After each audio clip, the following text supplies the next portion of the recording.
Hello students, आज हम पढ़ेंगे the three questions bye Leo Tolstoy. तो लियो टॉल्स्टॉय की एक शॉर्ट स्टोरी है।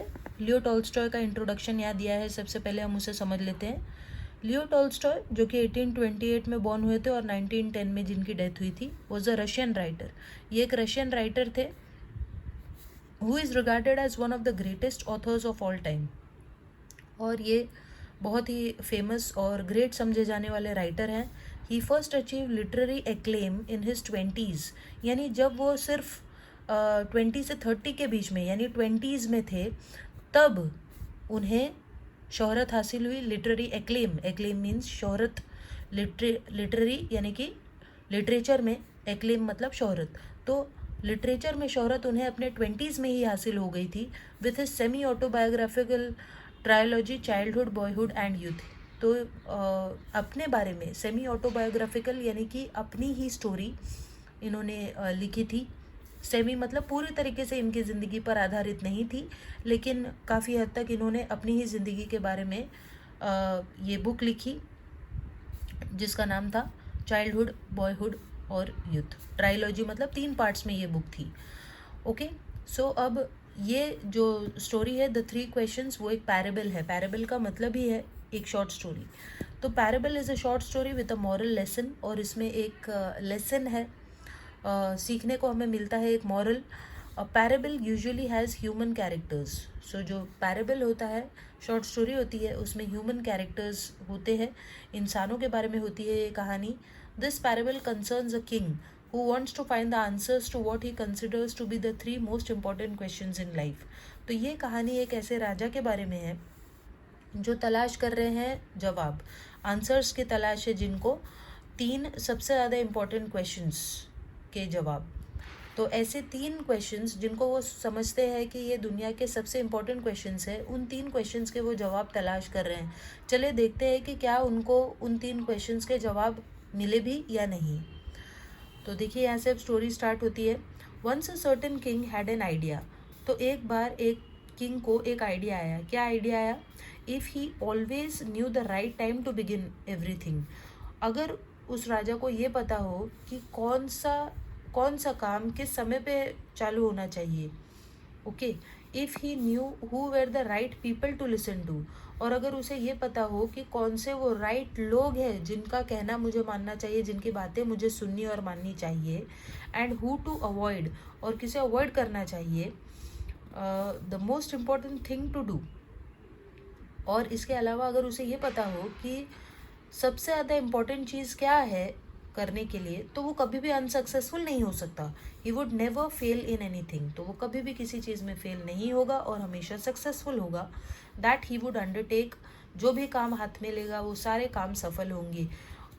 कब? जब उसे इन 3 क्वेश्चंस का जवाब होगा। क्या थे वो 3 क्वेश्चंस? चलिए फिर से एक बार देख लेते हैं।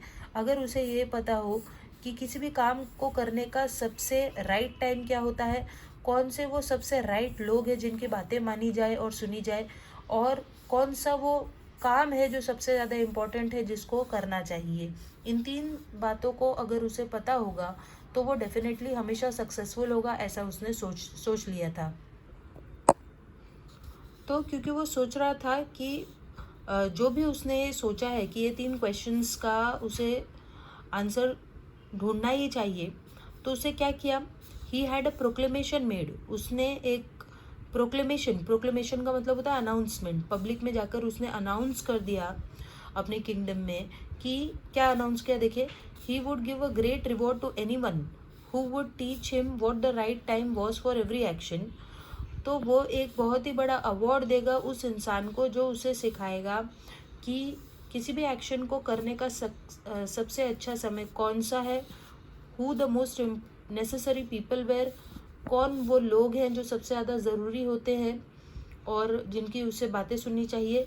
And how he might know the most important thing to do, और सबसे इम्पॉर्टेंट चीज़ क्या होती है जो कि करने से उसे सफलता मिल सकती है। तो ये तीनों क्वेश्चंस को उसने अनाउंस करवा दिया, प्रोक्लेमेशन करवा दिया किंगडम में, और बताया कि जो भी इन तीनों क्वेश्चंस का जवाब उसे देगा या ढूंढ कर लाएगा, वो उसे रिवॉर्ड देगा, एक प्राइज़ देगा। Okay, so many learn people came to the court, बहुत सारे लोग उसके कोर्ट में आए, but they all gave different answers, लेकिन सभी लोग अलग अलग आंसर्स दे रहे थे. चलिए देखते हैं कि वो क्या आंसर्स थे.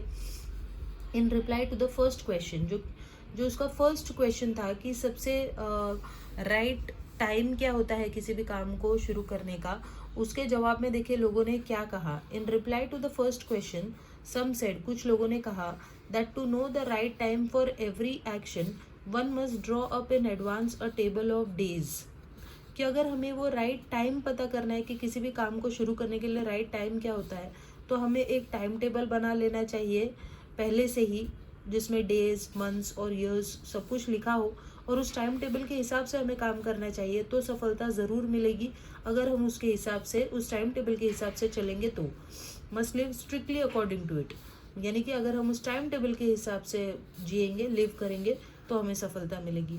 Others declare that it was impossible to decide beforehand the right time for every action. कुछ लोगों ने कहा कि पहले से ये पता करना कि हर एक्शन का सबसे राइट टाइम क्या है, ये पता करना एकदम इम्पॉसिबल है. It's not possible to find out what was the right time for every action. तो कुछ ने कहा कि ये तो पता करना इम्पॉसिबल है, but that not letting oneself be absorbed in idle pastimes one should always attend to all that was going on. लेकिन जो भी कुछ काम चल रहा है उस समय पर वो हमें करना चाहिए, और आइडल पास टाइम्स यानी फालतू में हमें अपना समय बर्बाद नहीं करना चाहिए, और उस पर्टिकुलर टाइम पे जो भी कुछ इम्पोर्टेंट है वो हमें सब करना चाहिए. And then do which was most essential, तो जो भी कुछ इम्पोर्टेंट है उस पर्टिकुलर टाइम पे वो हमें करते रहना चाहिए, टाइम पास नहीं करना चाहिए, ऐसा कुछ लोगों ने कहा. Yet others said that it was impossible for one man to decide correctly the right time for every action, and that the king should instead have a council of wise people who would help him to fix the proper time for everything. फिर कुछ लोगों ने कहा कि ये तो एकदम impossible चीज़ है कि एक आदमी डिसाइड करे कि हर काम का राइट टाइम क्या होना चाहिए, तो इससे अच्छा तो किंग जो है वो एक काउंसिल बना ले, तो लोगों की एक काउंसिल बना ले वो, और वो जो काउंसिल है उसमें कौन होगा, वाइज पीपल, यानी कि होशियार लोग होंगे, कुछ होशियार लोग होंगे, और वो होशियार लोग बताएंगे कि किसी भी काम को करने का सबसे अच्छा टाइम कौन सा है. तो इस तरह के अलग अलग जवाब आ रहे थे राजा के पास. अभी उस तरीके से सेकंड क्वेश्चन का भी लोगों ने अलग अलग जवाब दिया. देखिए क्या जवाब दिया. Equally varied were the answers to the second question. तो अपना सेकंड क्वेश्चन क्या था, who are the right people to listen to, कि कौन वो सबसे इम्पोर्टेंट लोग होते हैं जिनकी बातें राजा को सुननी चाहिए. तो उसका देखिए क्या जवाब मिला. Some said the people the king most needed were his councillors. तो कुछ लोगों ने कहा है कि राजा को जिनकी सबसे ज़्यादा ज़रूरत होती है ना, वो उसके काउंसिलर्स हैं, उसके एडवाइज़र्स हैं. तो काउंसिलर्स कौन होते हैं, उसके मंत्री या उसके एडवाइज़र्स, उनकी बातें राजा को सबसे ज़्यादा सुननी चाहिए. अदर्स द प्रीस्ट, कुछ लोगों ने कहा कि जो साधु संत है, पंडित है, उनकी बातें राजा को सुननी चाहिए.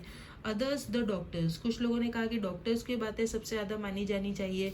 Well some said the warriors, और कुछ लोगों ने कहा कि सोल्जर्स, वॉरियर्स जो लड़ाई करते हैं जंग में, वॉर में, राजा के लिए, उनकी बातें सुननी चाहिए.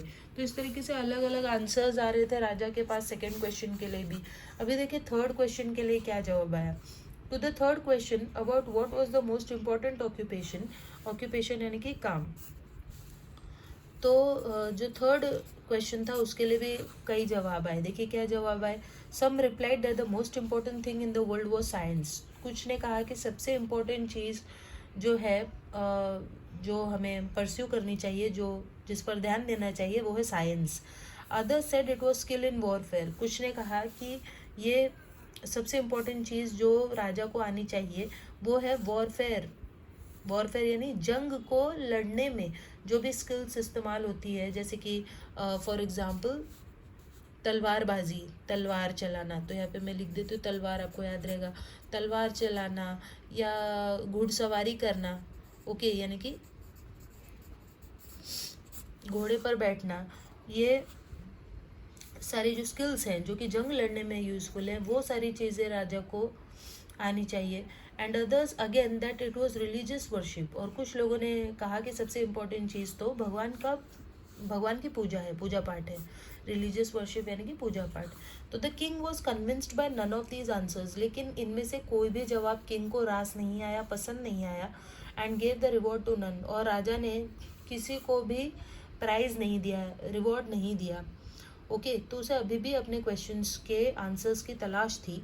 ही decided instead to go to a hermit. फिर किसी ने उसे बताया कि एक हर्मिट है। हर्मिट यानी एक ऐसा इंसान जो कि एक लोनर है, अकेला रहता है, कह सकते हैं एक साधु संत की तरह। ओके, तो एक महापुरुष हैं जो अकेले रहते हैं, उनके पास आप जाओ और अपने क्वेश्चंस को तलाश करो, क्वेश्चंस उनसे पूछो, आपको ज़रूर जवाब मिल जाएगा। ऐसा उसने सुना, तो इसलिए उसने डिसाइड किया कि वो उस हर्मिट के पास जाएगा who was widely renowned for his wisdom, क्योंकि वो जो हर्मिट थे वो अपनी होशियारी के लिए, अपनी विजडम के लिए ही बहुत ही प्रसिद्ध थे, बहुत ही फेमस थे। The hermit lived in a small hut in a forest which he never left. तो वो जो हर्मिट थे, वो जो साधु थे, वो अलग रहा करते थे, लोगों के बीच नहीं रहते थे। वो एक फॉरेस्ट में, एक जंगल में रहते थे, एक छोटी सी कुटिया बनाकर, एक छोटी सी झोपड़ी बनाकर रहते थे, जिसको कभी छोड़ते नहीं थे। He spoke only to common folk, और वो सिर्फ आम लोगों से बात करते थे। राजा या उस तरह के जितने भी मशहूर या रिच लोग होते थे उनसे वो बात नहीं करते थे। So the king put on simple clothes, इसलिए राजा ने एकदम सिंपल कपड़े पहन लिए। And approaching the hermit cell, और उसके बाद वो हर्मिट की झोपड़ी के पास गए अपना भेष बदल कर, क्योंकि उन्हें पता था कि वो राजा बनकर जाएंगे तो शायद वो हर्मिट उनसे बातें भी ना करे। डिसमाउंटेड हिज हॉर्स, और उसके बाद वो अपने घोड़े से उतरे। And left his bodyguard behind, और उन्होंने अपने बॉडीगार्ड्स को भी पीछे छोड़ दिया, क्योंकि अगर बॉडीगार्ड्स को साथ लेकर जाते तो हर्मिट उनसे नहीं मिलते। So when the king arrived, तो जब वो किंग वहाँ पहुँचे, the hermit was digging the ground in front of his हट। तो वो हर्मिट क्या कर रहे थे, वो अपने हट के बाहर फावड़े से खुदाई कर रहे थे, डिग कर रहे थे। ही greeted the king but went on digging, तो उन्होंने किंग को ग्रीट किया, ग्रीट करना यानी हाय हेलो बोलना, तो हेलो बोला राजा को, लेकिन उसके बाद फिर कुछ नहीं बोला। ही वेंट ऑन डिगिंग, वो जस्ट फिर से वो खोदने लगे। और वो जो हर्मिट थे वो फ्रेल थे, फ्रेल यानी कमज़ोर थे, देखिए उधर मीनिंग दिया हुआ है, डेलिकेट यानी कमज़ोर होना, तो काफ़ी फ्रेल और वीक थे। And each time he struck the ground, तो वो काफ़ी बूढ़े थे ना, इसलिए वो कमज़ोर थे।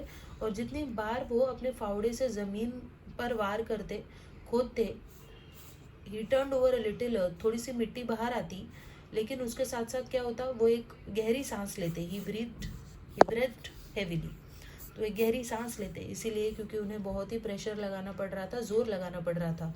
The king went up to him and said, तो किंग उनके पास गए और किंग ने पूछा, I have come to you wise hermit, मैं आपके पास, ओ वाइज हर्मिट, वाइज यानी कि होशियार, to ask you to answer 3 questions, मैं अपने 3 क्वेश्चंस का जवाब मांगने के लिए आपके पास आया हूँ।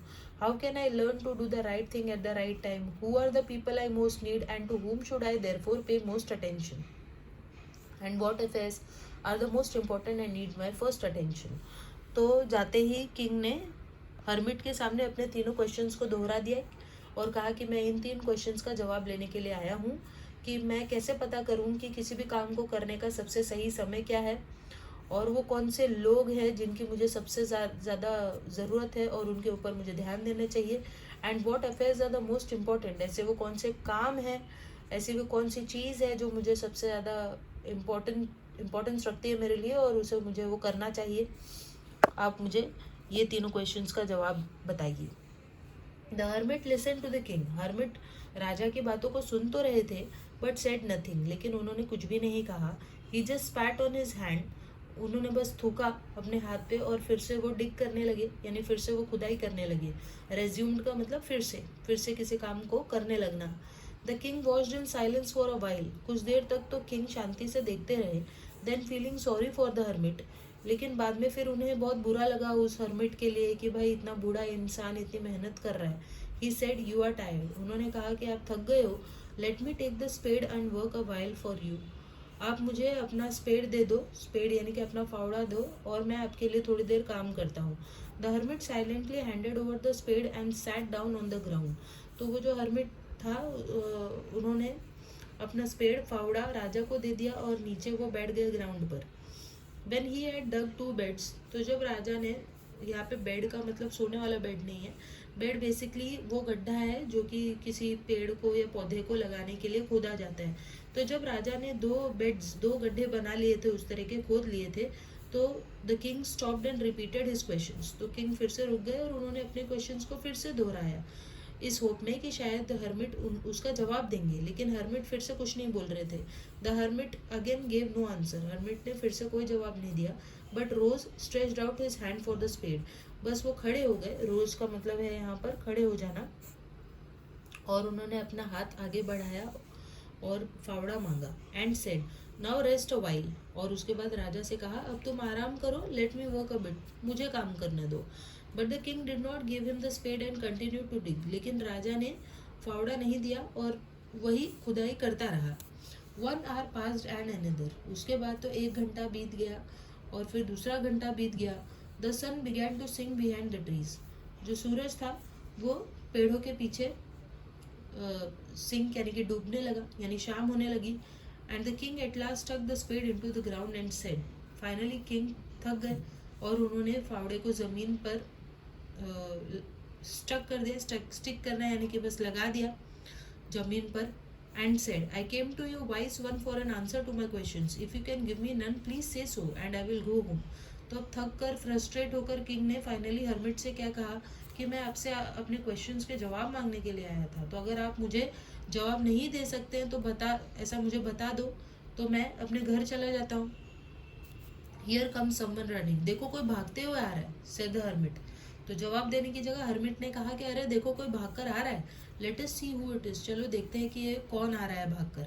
द किंग टर्न्ड अराउंड, तो किंग पीछे पलटा and saw a bearded man came running out of the forest. तो किंग पीछे पलट कर देखा, जैसे किंग ने उन्होंने देखा कि एक दाढ़ी वाला इंसान, एक आदमी था जिसकी बड़ी सी दाढ़ी थी, वो भागते हुए आ रहा था जंगल से. The man held his hands, और उस आदमी ने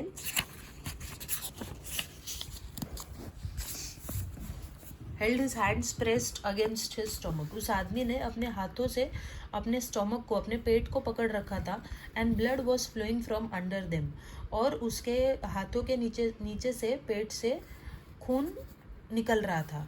when he reach the king he fainted and fell to the ground, तो जब वो राजा के पास पहुंचा वो आदमी, उसे चक्कर आ गया और वो जमीन पर गिर गया, मोर्निंग फीबली, और मौन करने लगा, यानी दर्द के मारे कराहने लगा. तो मौन करने का मतलब होता है कराहना, दर्द के मारे कराह रहा था वो.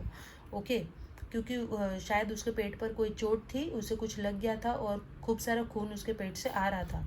The king and the hermit unfastened the man's clothing, तो जल्दी से किंग और हर्मिट ने उस आदमी के कपड़े उतारे. There was a large wound on his stomach, तो उन्होंने देखा कि उसके पेट पर एक बहुत बड़ा घाव था. The king washed it as well as he could and bandaged it with his handkerchief and a towel the hermit had, तो किंग ने जल्दी से उसके घाव को खूब सारे पानी से धोया और उसके बाद उस पर अपनी रुमाल बांधी, और उसके बाद हर्मिट के पास एक टावल थी, उस टावल से, तौलिए से भी उसके पेट पे जो जख्म था उसको बांध दिया ताकि और खून बाहर ना आए. But the blood would not stop flowing, लेकिन वो जो खून था वो बंद ही नहीं हो रहा था बहना. And the king again and again remove the bandage soaked with warm blood and washed and re bandage the wound, और बार बार राजा उसी काम को करता रहा, बार बार वो बैंडेड को निकालता और फिर से उस खून को धोता पानी से, और फिर से बैंडेड यानी फिर से उस पर वो कपड़ा बांधता उस घाव पर, ताकि किसी तरीके से उस आदमी का खून बंद हो जाए, क्योंकि अगर ज़्यादा खून बह जाता तो उस आदमी की मौत भी हो सकती थी. इसलिए बार बार राजा उस काम को करता रहा. When at last the blood stopped flowing, जब फाइनली वो जो खून आना था वो बंद हुआ, the man revived and asked for something to drink, तो वो आदमी उठा और फाइनली उसे अच्छा फील हुआ, तो उसने कहा कि मुझे कुछ पीने को चाहिए. The king brought some fresh water and gave it to him, तो किंग जो था वो कुछ अच्छा सा फ्रेश वाटर लेकर आया, पानी लाया और उसे पीने के लिए दिया ताकि वो आदमी फिर से अच्छा महसूस कर सके. Meanwhile the sun had set and it had become cool, तब तक सूरज डूब चुका था और ठंडक हो गई थी. सो the king with the hermits help carried the wounded man into the हट, तो किंग ने हर्मिट की मदद से उस जख्मी आदमी को वो अपने हट में लेके गए.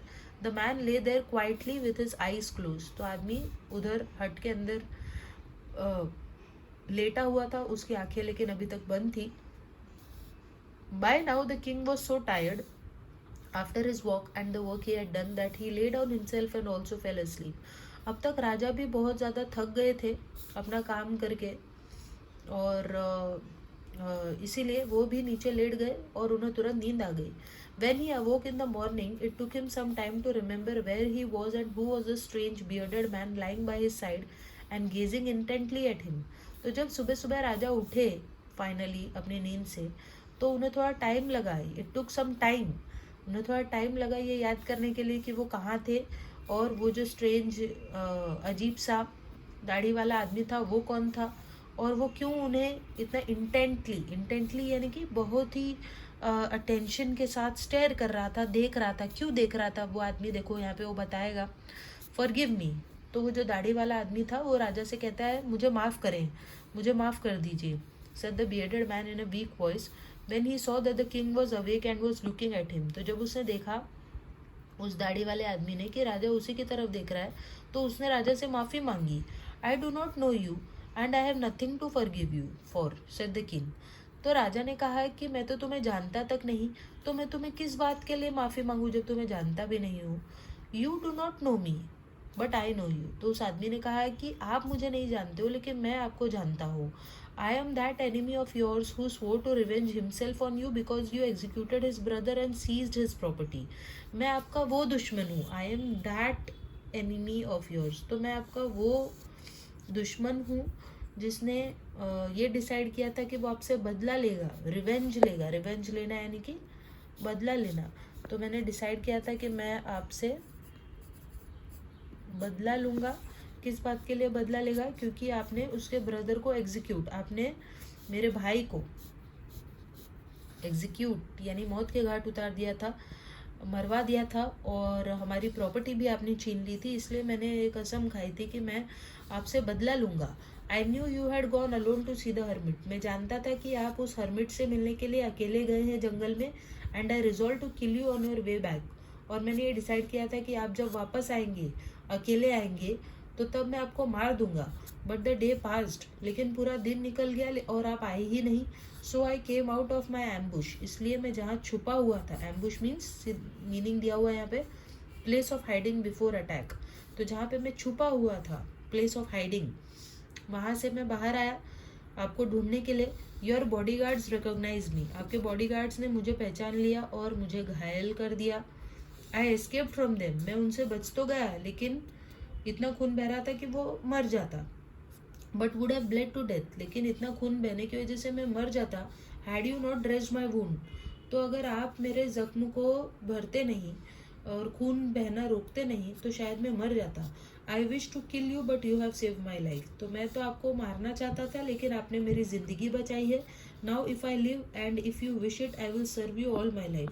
तो अगर अब मैं ज़िंदा रहा और अगर आपकी ऐसी इच्छा हो तो मैं आपकी सेवा करना चाहूँगा मेरी सारी ज़िंदगी. तो सोचो, राजा का वो दुश्मन था, उसको मारने के लिए आया था, लेकिन क्योंकि राजा ने अननोइंगली उसकी जान बचाई, इसके लिए अब वो आदमी जो कि राजा का दुश्मन था उसका सेवक बन जाना चाहता था और राजा की सेवा करना चाहता था. The king was very glad to have made peace with an enemy so easily and to have gained him for a friend. तो राजा ये सोचकर बहुत खुश था, ग्लैड होना यानी खुश था, कि उसने अपने दुश्मन के साथ शांति कर ली है और इनफैक्ट अपने दुश्मन को उसने दोस्त बना लिया था. ही नॉट ओनली फॉरगिव हिम. तो राजा ने न केवल उस आदमी को माफ़ कर दिया but said he would send his man and his own physician to attend to him. But in fact उसने ये भी कहा कि वो अपने खुद के डॉक्टर्स को और अपने खुद के लोगों को भेजेगा ताकि उस आदमी की और अच्छे से देखभाल की जा सके और वो अच्छा हो जाए. The king then took leave of him. और उसके बाद राजा वहाँ से निकला and went out of the hut to look for the hermit. और फिर से वो हट के बाहर हर्मिट की तलाश करने लगा ताकि फिर से अपने क्वेश्चंस का जवाब पूछ सके. Before going away he wished once more to beg for an answer to the questions he had asked. तो जाने के पहले वो फिर से हर्मिट से अपने क्वेश्चंस का जवाब पूछता है. उसे अभी भी होप थी कि शायद अब हर्मिट उसके क्वेश्चंस का जवाब दे दे. The hermit was outside. तो हर्मिट बाहर थे, on his knees sowing seeds in the beds that had been dug the day before. और वो उन बेड्स में यानी उन गड्ढों में सीड्स को डाल रहे थे, बीजों को बो रहे थे जो पिछले दिन राजा ने और हर्मिट ने मिलकर जो गड्ढे खोदे थे उनमें वो सीड्स बो रहे थे. द किंग अप्रोच्ड हिम, तो किंग उनके पास आए, हर्मिट के पास आए और फिर से पूछा, for the last time I pray you to answer my questions wise man, last time मैं आपसे ये रिक्वेस्ट करता हूँ कि प्लीज़ मेरे क्वेश्चंस का जवाब दे दीजिए, ओ वाइज मैन, ओ होशियार आदमी। ओके, तो अब यहाँ पे पूरे स्टोरी का आपको क्रक्स मिलने वाला है, पूरा आंसर मिलने वाला है कि वो 3 क्वेश्चंस का जवाब क्या था। फाइनली जो वो बूढ़ा आदमी है, हेरमिट है, वो राजा को बताने वाला है। You have already been answered, said the hermit, still crouching on his thin legs and looking up at the king who stood before him. तो हर्मिट ने कहा, तुम्हें तुम्हारा जवाब मिल तो गया, ऑलरेडी मिल गया है तुम्हें तुम्हारा आंसर। सो वो क्राउच कर रहे थे, क्राउच करना यानी झुके हुए थे, और राजा को देखते हुए बोले कि तुम्हें अपने क्वेश्चंस का जवाब मिल तो गया है। What do you mean, asked the king. तो किंग ने कहा कि आपका क्या मतलब है, कहाँ मुझे क्वेश्चंस का जवाब मिला। तो देखो हर्मिट क्या कहते हैं, डू यू नॉट सी, क्या तुम नहीं देख सकते, तुम्हारे क्वेश्चंस का जवाब तुम्हें ऑलरेडी मिल चुका है। If you had not pitied my weakness yesterday, कल अगर तुम्हें मुझ पर दया नहीं आई होती, and stayed to dig these beds for me, और अगर तुम यहाँ पर नहीं रुकते इन गड्ढों को खोदने के लिए, you would have gone back, तो तुम वापस चले जाते, and been killed by that man, और वो आदमी तुम्हें मार देता। So the most important time was when you were digging the beds, तो सबसे इम्पॉर्टेंट टाइम क्या था, जब तुम यहाँ पर गड्ढे खोद रहे थे, नहीं खोद रहे होते तो मारे जाते। And I was the most important man, और मैं सबसे ज़्यादा इम्पॉर्टेंट आदमी था उस समय तुम्हारे लिए, क्योंकि तुम मेरे लिए गड्ढे खोद रहे थे। And to do me good was your most important business, और सबसे इम्पॉर्टेंट काम क्या था उस समय पर, कि तुम मेरे लिए अच्छा कर रहे थे। तो उस पर्टिकुलर टाइम में ये सारी चीज़ें इम्पॉर्टेंट थी, मैं सबसे ज़्यादा इम्पॉर्टेंट आदमी था, मेरे लिए गड्ढे खोदना ये सबसे वो टाइम जब तुम गड्ढे खोद रहे थे वो टाइम सबसे ज़्यादा इम्पोर्टेंट था, और मेरा भला करना, डू मी गुड, वो काम तुम्हारे लिए सबसे ज़्यादा इम्पोर्टेंट था। आफ्टरवर्ड्स, उसके बाद, the most important time was when you are attending to that man, बाद में जो सबसे इम्पॉर्टेंट टाइम था वो तब था जब तुम उस आदमी की देखभाल कर रहे होते, क्योंकि अगर नहीं करते तो तुम कभी भी दुश्मनी को नहीं भुला पाते, वो आदमी कभी भी अपनी दुश्मनी को नहीं भुला पाता और हमेशा तुम्हारा दुश्मन बना रहता। For if you had not bound his wounds, क्योंकि अगर तुम उसके घाव को नहीं भरते, he would have died without having made peace with you, तो वो मर जाता और तुम उसके साथ शांति बनाए बिना ही वो मर जाता। ओके, तो वो टाइम जब तुम उसकी सेवा कर रहे थे वो सबसे ज़्यादा इम्पोर्टेंट टाइम था। So he was the most important man, और वो आदमी उस समय पे तुम्हारे लिए मोस्ट इम्पॉर्टेंट आदमी था। And what you did for him, और जो तुमने उसके लिए किया वो तुम्हारे लिए सबसे इम्पोर्टेंट काम था, was your most important business. Remember then, इसीलिए याद रखो, there is only one time that is important. तो पता है कौन सा टाइम सबसे ज़्यादा इम्पोर्टेंट होता है, प्रेजेंट का, नाउ। नाउ यानी अभी, अभी जो भी हम कर रहे हैं, अभी का जो टाइम है वही सबसे ज़्यादा इम्पोर्टेंट टाइम होता है। It is the most important time because it's the only time when we have any power. क्योंकि अभी का ही टाइम क्यों इतना ज़्यादा इम्पोर्टेंट होता है, प्रेजेंट टाइम, क्योंकि फ़िलहाल जो तुम कर रहे हो उसी पे तुम्हारा पावर हो सकता है, ना तो बीते हुए समय पर और ना ही आने वाले समय पर हमारा कोई पावर होता है। क्योंकि जो बीत गया है, जो भूतकाल बन चुका है, पास्ट हो गया है, वो तो हो गया, तुम उसको चेंज नहीं कर सकते। और जो अभी आया ही नहीं है उसको क्या चेंज करोगे, उसको भी नहीं चेंज कर सकते। तो जो फिलहाल का टाइम है, प्रेजेंट का टाइम है, उसी के ऊपर हमारा कोई पावर होता है। इसीलिए प्रेजेंट का ही टाइम, नाउ का टाइम सबसे ज़्यादा इम्पोर्टेंट टाइम होता है। The most necessary person is the one with whom you are. सबसे ज़्यादा इम्पोर्टेंट पर्सन भी वही होता है जिसके साथ तुम फिलहाल हो, अभी हो। For you do not know whether you will ever have dealings with any one else, क्योंकि आगे तुम उसके साथ होगे या नहीं, वो तुम्हारे साथ होगा या नहीं, ये हमें नहीं पता। And the most important thing is to do this person good, तो फिलहाल जिसके साथ हो उसके साथ भला करना, यही तुम्हारे लिए सबसे ज़्यादा इम्पोर्टेंट काम होता है। Because for that purpose alone were you sent into this life, क्योंकि उसी काम के लिए तुम पैदा हुए हो, यानी कोई भी आदमी उसी काम के लिए पैदा हुआ है। किस काम के लिए, दूसरों का भला करने के लिए। तो अगर हम दूसरों का भला करते हैं तो हमारे साथ भी कभी बुरा नहीं हो सकता।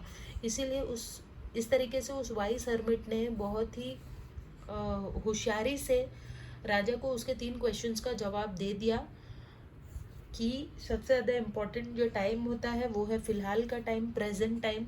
सबसे ज़्यादा इम्पोर्टेंट वो पर्सन होता है जिसके साथ हम फिलहाल हैं, और सबसे ज़्यादा इम्पोर्टेंट वो काम होता है जो हम उस इंसान के लिए कर रहे हैं, और वो काम है उस इंसान का भला करना, उसके लिए अच्छा करना। तो हम अगर दूसरों के साथ अच्छा करेंगे तो हमारे साथ भी अच्छा होगा।